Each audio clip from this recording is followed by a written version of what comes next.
4x60 mlađe kadetkinje Krenova i Trka.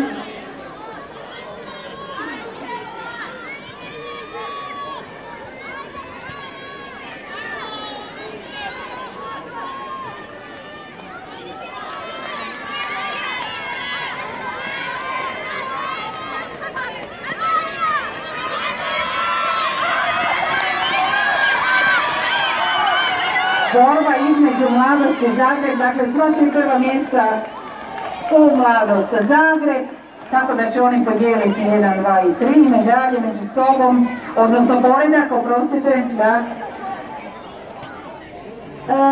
Zaplješćite